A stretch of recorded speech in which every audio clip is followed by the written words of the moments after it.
আজকে তোমাদের সাথে শেয়ার করব মিরিক থেকে দার্জিলিং যাওয়ার পথে আর কি কি আমরা সাইট সিন ঘুরেছিলাম।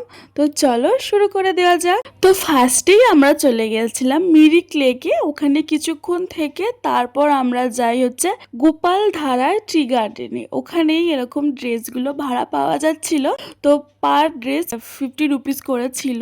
তো আমরা সবাই একটা করে ভাড়া করেছিলাম আর পুরোটাই ছিল ট্রি গার্ডেন। তো ওখানে কিছু ছবি ভিডিও তুলে নিয়েছিলাম আমরা। তো ছবি ভিডিও তুলতে তুলতে তো অনেক লেট হয়ে যায় আর আমাদের তো তখনও লাঞ্চও হয়নি, তাই আশেপাশে একটা রেস্টুরেন্টে ঢুকে লাঞ্চ করে নিয়েছিলাম। আমরা খেয়েছিলাম ভেজ থালি। তারপর লাঞ্চ সেরে আমরা চলে গেছিলাম নেপাল বর্ডার দেখতে।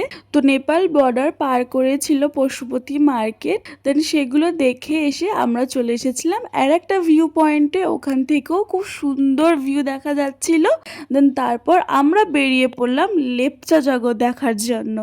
আর লেপচা জগতে তো আমার যাওয়ার খুব ইচ্ছা ছিল। এই বড় বড় পাইন গাছ, পুরো সারি দিয়ে দাঁড়ানো, খুব সুন্দর দৃশ্য। মানে আমার তো খুব খুব ভালো লেগেছে। দেন তারপর ওখান থেকে চলে গেছিলাম ঘুম স্টেশন দেখার জন্য। মানে আমরা দার্জিলিং তো ঢুকে গেছি, তো কিছুক্ষণ ঘুম স্টেশনে থেকে তারপর রওনা দিয়ে দিলাম আমরা আমাদের হোটেলের দিকে। তো রুমে এসে একটু ফ্রেশ হয়ে তারপর আবার আমরা রেডি হয়ে গেছিলাম। আর এইটা হচ্ছে আমাদের রুম থেকে বাইরের দৃশ্য, খুব সুন্দর লাগছিল রাত্রির বেলাতে। তো তারপর আমরা গেছিলাম একটু ম্যাল রোড ঘুরতে। তো ওখানে টুকটাক ঘুরে তারপর আর তেমন কোথাও যাইনি, রাতের খাবার কিনে নিয়ে চলে এসেছিলাম। চলো বাই।